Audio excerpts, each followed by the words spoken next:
le professeur Jean-Pierre Ollier. La liste de ses activités est assez impressionnante. Il est membre de l'Académie nationale de médecine en France, bien entendu. Il est co-auteur du rapport sur le burn-out qui a été publié en 2016, dont on va parler plus tard. Il est membre du Conseil national de l'ordre des médecins. Il a été chef de service pendant longtemps, il est chef de service honoraire aujourd'hui, du service hospitalo-universitaire de santé mentale et thérapeutique à l'hôpital Saint-Anne à Paris. Tous ceux qui s'intéressent un tout petit peu à la psychiatrie connaissent cet endroit prestigieux. Il est professeur émérite de la faculté de médecine Paris-Descartes. Il est président, et il a fondé d'ailleurs la fondation Dénicare, qui est une fondation reconnue d'utilité publique pour la recherche et l'information en santé mentale et psychiatrie. Il est directeur de la collection Médecine, Sciences, Psychiatrie chez Lavoisier. Vous voyez que c'est très large tout ça. Il a été rédacteur en chef de L'Encéphale, une revue de psychiatrie clinique et biologique. Il a présidé la Société française de psychiatrie biologique. Il a présidé les congrès de L'Encéphale. Il a plus de 300 publications. Il a écrit beaucoup d'ouvrages pour des spécialistes et professionnels ou pour le grand public. Et les plus récents sont intitulés Guérir la souffrance psychique chez Odile Jacob ou Les maladies dépressives chez Flammarion.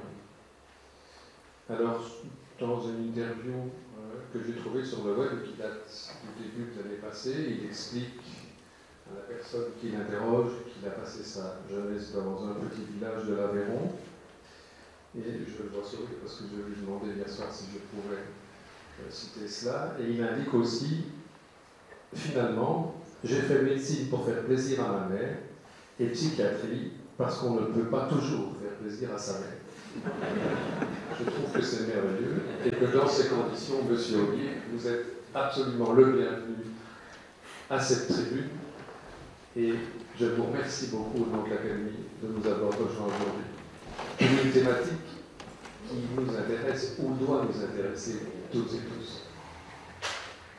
Merci Monsieur le Président, Monsieur le Secrétaire perpétuel, Mesdames, Messieurs les académiciens, Mesdames, Messieurs, chers confrères, je suis extrêmement honoré de venir aujourd'hui au sein de votre compagnie parler d'un sujet qui est la question de la santé mentale des médecins.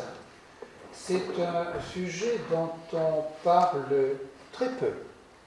Et donc, aujourd'hui, vous avez choisi que nous mettions un focus sur cette problématique. Je vous disais hier soir que je ne vais pas vous apporter des informations scientifiques telles que nous les aimons, nous médecins, même nous psychiatres, mais peut-être des éléments qui permettent de faire progresser un certain nombre d'aspects de nos activités professionnelles. On parle peu de ce problème parce qu'il y a un adage selon lequel un médecin, ça tient le coup. Un médecin, c'est formaté, légitimement formaté, pour se pencher sur la santé, sur les souffrances des autres, et évidemment, la tentation ou le pas est vite franchi de se croire soit immunisé, protégé de ces souffrances que l'on voit chez les autres, chez nos patients, et d'autant que nos patients n'attendent pas que nous laissions paraître nos souffrances. Et donc, il y a là un tout petit peu comme un devoir d'exception qui serait que nous serions plus forts, plus costauds que le commun des mortels. Et à ce devoir d'exception, je dirais, s'ajoute un droit d'exception. Droit d'exception qui est de pouvoir se soigner soi-même, se médiquer soi-même. Et lorsqu'elle surgit, la souffrance du médecin, eh bien, elle apparaît volontiers comme illégitime, et alors, évidemment, pise encore la souffrance psychique. Le stigma qui pèse sur les maladies psychiatriques, ce stigma, évidemment, rend encore plus reconnaissable, inavouable, ce type de souffrance. On pourrait longuement s'interroger d'ailleurs sur qu'est-ce qui sous-tend ce stigma, qu'est-ce qui fait que nous soyons, nous, dans notre société aujourd'hui, en difficulté pour reconnaître l'existence, éventuellement les facettes de ces maladies que sont les maladies mentales. Alors, l'adage, donc, un médecin, ça tient le coup, eh bien, aujourd'hui, cet adage reçoit un sérieux coup, parce qu'on parle effectivement de plus en plus de cette question de la souffrance psychique des médecins, le burn-out. Et je lisais récemment que la réunion des médecins généralistes allemands eh bien, s'est penchée ces derniers jours sur cette question en considérant qu'il y avait là une problématique grave, puisque un médecin épuisé, un médecin fatigué, évidemment, c'est un opérateur de soins de moindre qualité et c'est quelque chose qui risque d'altérer la qualité de l'offre de soins elle-même. Alors, cette question surgit évidemment au moment où il y a ce phénomène du burn-out, et tout à l'heure, mon ami Eric Costan va parler de l'épidémie du XXIe siècle que constitue ce burn-out, et la question des risques psychosociaux en entreprise avec la peur du suicide des travailleurs, et nous avons vu dans ces derniers temps même des suicides se produire sur le lieu même du travail. Alors, je voudrais dire à propos du suicide, quand même qu'il faut que nous médecins gardions bien présent à l'esprit le fait que le suicide est une réponse en forme d'échec, bien sûr, à une intolérable douleur.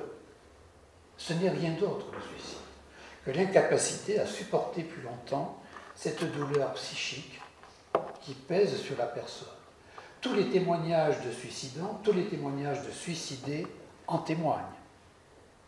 Et même, les technologies actuelles permettent de comprendre mieux ce phénomène de la douleur psychique des personnes qui commettent des actes suicidaires. Si on place l'un d'entre nous dans une IRM fonctionnelle, si on produit une douleur physique, pain, on va voir fonctionner les réseaux neuronaux de la douleur au niveau du cerveau profond. Si on place la même personne dans une IRM fonctionnelle et qu'on provoque une douleur psychique, on va voir fonctionner les réseaux de la douleur psychique qui sont à peu près les mêmes ou très proches des réseaux de la douleur physique. Sans doute vous posez-vous la question, mais comment réveille-t-on la douleur d'une personne placée dans une IRM? Pour la douleur physique, c'est assez simple. Je vais pincer monsieur le secrétaire perpétuel assez fort, ou je vais mettre un objet très chaud sur le bras de monsieur le président, et ils vont ressentir de la douleur, une alerte se met en place, donc le phénomène de la douleur, et on va voir au niveau de leurs réseaux neuronaux s'allumer les circuits de la douleur. Pour la douleur psychique, il y a plusieurs paradigmes expérimentaux. Il y en a un que je veux citer parce qu'il est tout à fait dans notre sujet ce matin. On place la personne dans une IRM fonctionnelle, on lui donne une tablette et elle joue, elle échange une balle ou quelque chose avec deux joueurs virtuels. Peu à peu, les deux joueurs virtuels cessent de jouer avec la personne. Modèle d'exclusion sociale. Et alors, l'alerte se met en place, c'est-à-dire que les réseaux de la douleur commencent à clignoter. Avec une sensibilité variable dans les individus, bien sûr. Nous sommes inégaux devant la douleur physique, nous ne sommes pas égaux devant la douleur psychique. Mais des situations telles que la non-reconnaissance ou l'exclusion sociale sont des situations qui génèrent de la douleur, qui nous mettent en alerte lorsque nous risquons d'être mis de côté dans l'entreprise, évidemment, dans le monde professionnel, par exemple. Alors cette question des risques psychosociaux et du risque suicidaire est quelque chose qui préoccupe beaucoup les managers. Ça me vaut d'ailleurs de faire partie du comité médical de deux grandes entreprises françaises, Michelin d'une part et Total de l'autre, qui n'ont pas grand-chose à voir avec la médecine, mais les managers sont extrêmement préoccupés de cette question. Et chaque fois, je leur dis que l'important, c'est d'en parler, de s'en préoccuper. Il n'y a pas de moyen magique, donc il faut en parler. Et c'est ce que nous faisons ce matin. Alors, l'épuisement professionnel ou burn-out, évidemment, si on interroge les personnes, eh bien, la moitié d'entre nous, probablement, va dire qu'il a été ou qu'il se sent menacé d'être en situation d'épuisement.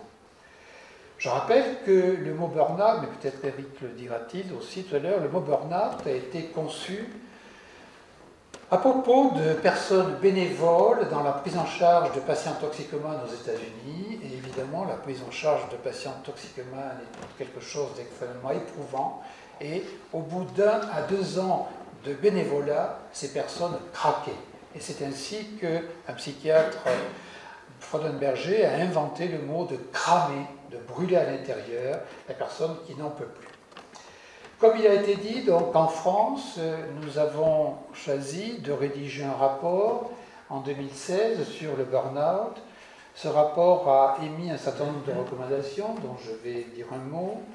Il a été repris par le Parlement à un moment où on se posait en France la question de la reconnaissance professionnelle du burn-out, et il a été ensuite repris par la Haute Autorité de Santé. Et la Haute Autorité de Santé a souligné que les professions soignantes étaient particulièrement à risque de connaître ce phénomène de burn-out. Récemment, tout récemment, l'Organisation mondiale de la santé s'est interrogée il y a quelques semaines sur la pertinence de ranger le burn-out parmi les troubles psychiques, et finalement ceci n'a pas été retenu, mais l'Organisation mondiale de la santé propose 3 patterns pour définir ce burn-out, donc l'épuisement professionnel, le cynisme, c'est-à-dire des pensées négatives vis-à-vis de son travail, et une moindre efficacité au travail. Alors derrière ce mot, et donc ça va être dit tout à l'heure, évidemment il y a une grande hétérogénéité de situations qui vont, j'allais dire, entre guillemets, de la simple détresse jusqu'à des pathologies avérées. Lorsqu'on a essayé de regarder les corrélats biologiques de ces situations, il est clair que l'axe HPA, l'axe hypothalamo-hypophysaire et adrénalien, le système de l'inflammation, donc les cytokines pro-inflammatoires, les facteurs neurotrophiques, il est clair qu'il y a des modifications de ces éléments dans ces contextes de détresse qui placent la question de burn-out un peu en continuité donc, avec ce que l'on rencontre dans les pathologies, et probablement ça va être évoqué tout à l'heure. Alors quels sont les déterminants? Mais il y a un certain nombre de déterminants qui sont communs. D'abord, contextuel, c'est évidemment le stress, la difficulté à faire face aux situations, la non-reconnaissance du travail accompli, l'absence d'autonomie pour le conflit de valeurs, et puis il y a des traits de personnalité, évidemment, des traits personnels, je veux dire, qui sont plus à même de risquer d'être sensibles à ces éléments situationnels et d'entrer donc dans un processus d'épuisement. Cette question n'est pas nouvelle. J'aime bien citer un psychiatre français, Claude Weil, qui en 1956 décrivait ce phénomène de l'épuisement professionnel en disant c'est comme à la banque. Tant qu'il y a une provision, tous les chèques sont honorés. Lorsqu'il n'y a plus de provision, même le plus petit chèque pose problème. Eh bien, concernant l'épuisement, c'est exactement la même chose, l'épuisement professionnel. Donc, lorsqu'il n'y a plus de capacité d'énergie, donc même la plus petite situation pose problème, la plus petite demande pose problème. Et déjà, à l'époque, dans les années 50, il décrivait des professions à risque. À l'époque, c'était les standardistes notamment. Et aussi, évidemment, il ne fallait pas croire que le travail est quelque chose de nocif, le travail est quelque chose d'utile. Le chômage est un autre élément qui provoque du mal-être. Donc, je citais le problème de l'exclusion sociale. Donc, évidemment, le chômage est un modèle d'exclusion sociale. Et l'accumulation d'agents stressants dans la vie personnelle et d'agents stressants dans la vie professionnelle, évidemment, est quelque chose qui, j'allais dire, optimise ou rend plus probable l'émergence de manifestations de détresse, voire des complications de cette détresse. Et il y a eu plusieurs études, et notamment une étude américaine sur des populations d'infirmières qui a mesuré le poids du stress dans la vie privée et le poids du stress dans la vie professionnelle, et qui montrait tout à fait évidemment le fait que là, 1 plus 1 faisait plutôt 3 ou 4 que 2. Alors, nous médecins, les médecins, est-ce que nous occupons un métier à risque? Assurément oui. C'est un métier à risque pour plusieurs raisons, et donc on va essayer de voir quels sont les éléments qui constituent ces risques. Je vous le disais, si on nous interroge, au fond, si on se contente de nous interroger, la moitié d'entre nous allons dire que nous sentons, nous avons été, nous savons que nous sommes à risque de nous sentir en état d'épuisement. Mais si, au lieu de nous interroger, si on essaie d'avoir des outils méthodologiques qui essaient de mieux identifier les patterns qui constituent l'épuisement professionnel, le burn-out professionnel, que sont donc la sensation de fatigue, qui est ce qu'on appelle le cynisme ou la dépersonnalisation, c'est-à-dire la tendance à méconnaître l'autre et à montrer de l'irritabilité et le sentiment de non-accomplissement professionnel. À ce moment-là, l'épidémiologie diminue grandement et il n'y a plus qu'un tiers des personnes, des médecins en situation de burn-out. Alors, quelques réalités françaises. Tout d'abord, au Conseil national de l'ordre des médecins, chaque année, 500 médecins doivent être secourus parce qu'ils sont en situation sociale difficile, situation économique, situation familiale. Donc 500 médecins chaque année. Et chaque année, 50 médecins sont déclarés inaptes à l'exercice de la médecine. Et dans plus de 80% des cas, derrière ces situations de difficulté ou de détresse sociale, derrière ces situations d'inaptitude à l'exercice de la profession médicale, dans 80% des cas, il s'agit de troubles psychiques ou de troubles du comportement, donc de dépression et d'addiction en particulier. Et ceci est vrai chez les étudiants en médecine.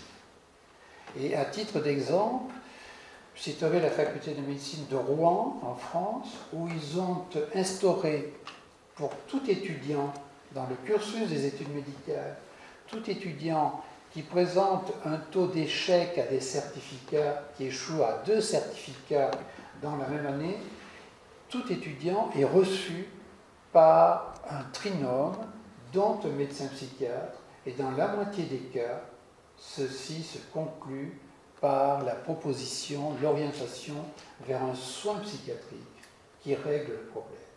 Et donc, les étudiants en médecine sont tout à fait concernés. Alors, le Conseil national de l'ordre des médecins en France a diligenté une enquête auprès de 10 000 médecins en activité. Ces médecins ont été interrogés à l'aide d'un questionnaire tout à fait classique qui a été mis au point en 1980, le questionnaire donc de Maslach Burnout Inventory. Et qu'est-ce qu'il donne? Il montre que la moitié des médecins sont dans une situation d'épuisement émotionnel, de fatigue émotionnelle.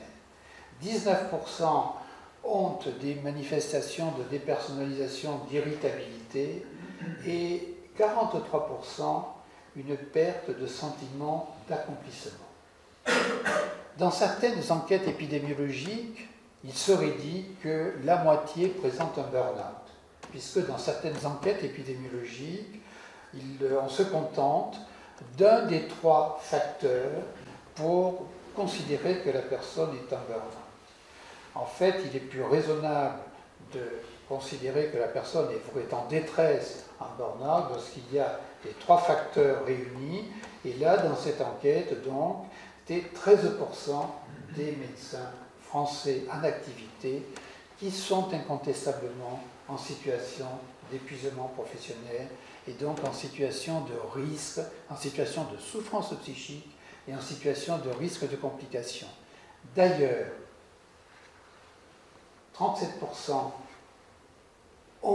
avouent avoir des idées de suicide et 35% consomment des médicaments psychotropes. 35%. Donc, ce qui veut dire qu'il y a là incontestablement une réalité. Cette réalité du fait que le médecin n'est pas déshumanisé, le médecin n'est pas au-dessus des capacités de sa patientèle. Le médecin lui-même, évidemment, peut rencontrer des difficultés de type psychique. Alors, tout à l'heure, j'ai évoqué rapidement les déterminants communs pour tout un chacun, pour toute la population. Pour nous, le déterminant qui semble ressortir, c'est d'abord l'isolement. L'isolement et la fuite dans l'hyperactivité.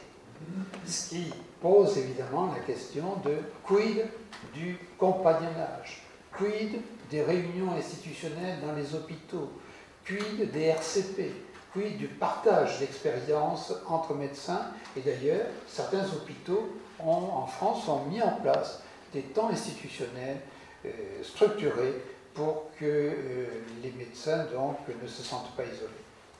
Deuxièmement, la charge de travail.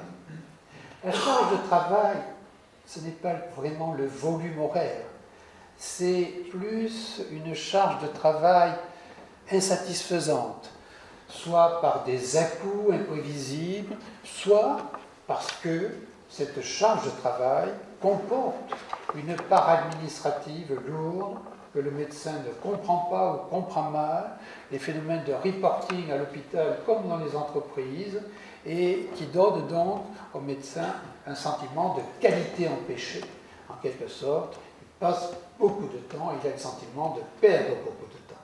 Et puis, la question de la souffrance éthique, lorsque, nous le savons tous, lorsque l'enjeu économique, l'enjeu financier se met à prendre le pas sur d'autres enjeux. Alors, on considère en général que les facteurs personnels pèsent pour 30 à 40% et les facteurs contextuels pour 60 à 70% dans la survenue d'un épuisement. Eh bien, dans ces facteurs individuels, il y en a un, évidemment, qui est problématique. C'est celui de forte empathie, qui est évidemment une qualité pour un médecin. Et c'est donc un facteur identifié comme facteur de risque de vivre une situation donc, de souffrance psychique. Donc, le poids du stress, avec la nécessité de décisions rapides, de décisions qui peuvent avoir évidemment des conséquences, le risque d'erreur médicale, la charge émotionnelle des situations, parfois la situation d'impuissance, la confrontation quotidienne au handicap, à la maladie, Donc, ce sont des éléments qui, bien évidemment, mettent en jeu les capacités de résistance du médecin. Et puis aujourd'hui, la médecine évolue avec des éléments qui sont des éléments susceptibles d'alourdir la charge. Tout d'abord, les pathologies chroniques. Le rôle du médecin n'est plus tellement de soigner ponctuellement, de répondre ponctuellement à une situation aiguë. Il est de plus en plus d'accompagner, d'aider, de proposer des solutions, de l'aide à des pathologies chroniques. La société demande aux médecins aujourd'hui des actes, des actions qui, au fond, peuvent remettre en question son éthique. Je pense à tous les débats sur la procréation médicalement assistée, qui sont évidemment des nouvelles attentes de la société, la question de la fin de vie, les nouvelles technologies qui remettent en question un certain nombre de métiers, de la chirurgie par exemple, et puis la relation au patient, le patient citoyen, la santé, bien de consommation. Les sites internet ayant trait à la santé sont les plus visités. Dans le meilleur des cas, le patient va challenger l'expertise du médecin en étant un allié, lorsqu'il a une intelligence des informations qu'il a recueillies concernant sa pathologie. Évidemment, dans le pire des cas, le malade est porteur de fake news, d'idées fausses, inexactes, mal comprises, et il est le contraire, il devient le contraire d'un allié. Exemple, la problématique des vaccinations, qui est évidemment quelque chose qui pose problème dans la relation entre nous et les médecins. Et puis, je l'ai évoqué, on aime vous dire que la santé n'a pas de prix, elle a un coût. Et ce coût, il est parfois, souvent considéré insoutenable. Et en France, chaque soir, on nous rappelle aux informations l'anomalie des déserts médicaux et la problématique du déficit de la sécurité sociale, dont évidemment nous médecins sommes collectivement en quelque sorte comme responsables. Alors, agir, qu'est-ce qu'on peut faire par rapport à tout cela? Eh bien, tout d'abord, une première chose, c'est faire ce que nous recommandons à nos patients, c'est-à-dire avoir une vie aussi saine que possible, avoir une organisation de travail saine, c'est-à-dire savoir distinguer les obligations certaines inévitables et aussi celles qui peuvent être, qui ne sont pas inévitables, qui ne sont pas indispensables. Savoir aussi, établir le meilleur compromis entre les obligations déontologiques et la protection de soi-même. Et puis collectivement, il y a la question évidemment de la considération, de la reconnaissance, de la rémunération, qui est évidemment un des aspects de la reconnaissance. Et on sait qu'aujourd'hui, ceci n'est pas très simple partout. Agir. Des études ont essayé de voir s'il était plus efficace d'agir au niveau individuel ou d'agir au niveau institutionnel.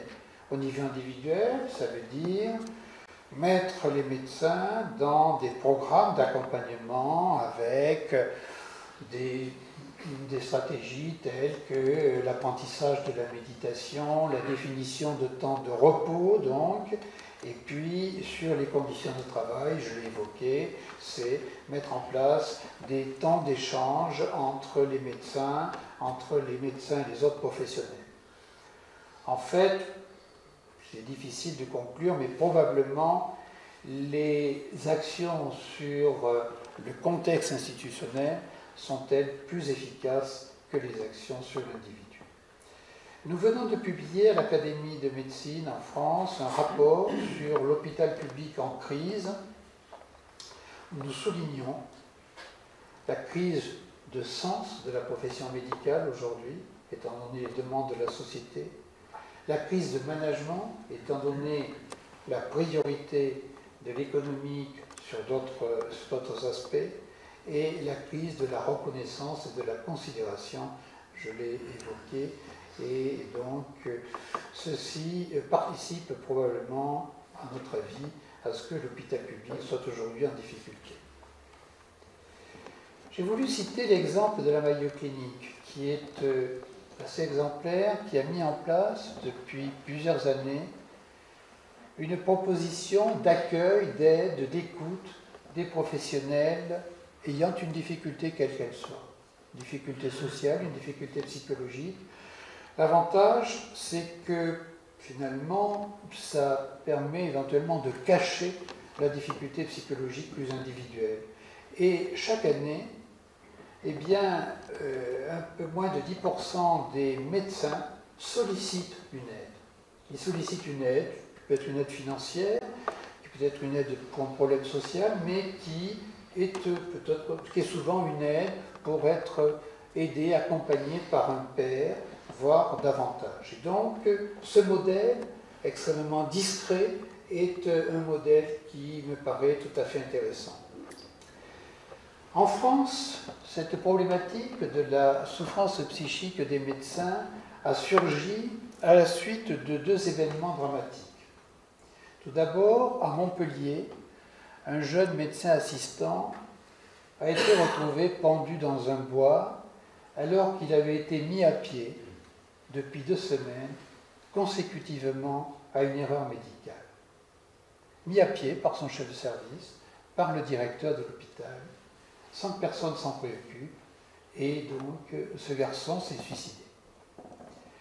Ce qui, au fond, a fait poser la question à cette collectivité hospitalo-universitaire de l'accompagnement du médecin confronté à l'erreur médicale, accompagnement qui jusque-là n'avait pas été envisagé.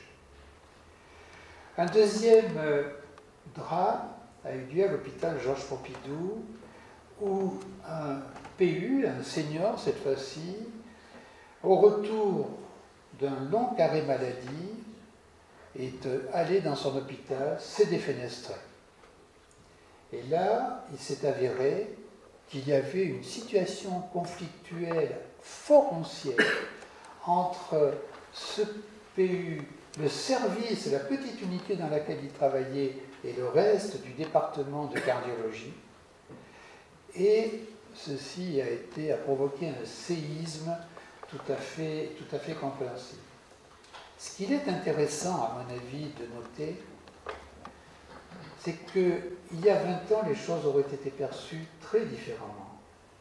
Ce PU était porteur d'une maladie bipolaire. Ce PU venait d'avoir plusieurs mois d'arrêt de travail pour dépression grave. Il reprenait son travail. Donc au moment de la reprise du travail, après hésitation du médecin du travail, donc il a été reconfronté et il s'est défenestré. Et au fond, la société dans laquelle nous vivons a gommé la notion de maladie bipolaire. J'allais dire, a gommé la notion de responsabilité individuelle, avec tous les guillemets de la terre, pour ne considérer que la notion de contexte professionnel et de responsabilité du contexte professionnel, ce qui me paraît très indicateur de la manière dont notre environnement social aujourd'hui entend considérer ces problématiques. À la suite de ça, il y a eu la nomination d'un médiateur national pour gérer dans les hôpitaux du territoire les situations conflictuelles entre professionnels, et sont en train de se mettre en place des médiateurs dans chaque région. La Haute Autorité de Santé a considéré, a proposé une stratégie nationale d'amélioration de la qualité de vie au travail, avec priorité donnée à ces aspects de qualité de vie, et le Conseil national de l'ordre des médecins a mis en place une écoute téléphonique disponible pour tous les médecins et qui est en mesure de proposer une aide sociale aux médecins, une aide psychologique lorsque nécessaire, voire une reconversion professionnelle. Parce qu'il est vrai que les médecins veulent probablement de moins en moins rester tout au long de leur vie dans la même profession, ou dans la même spécialité.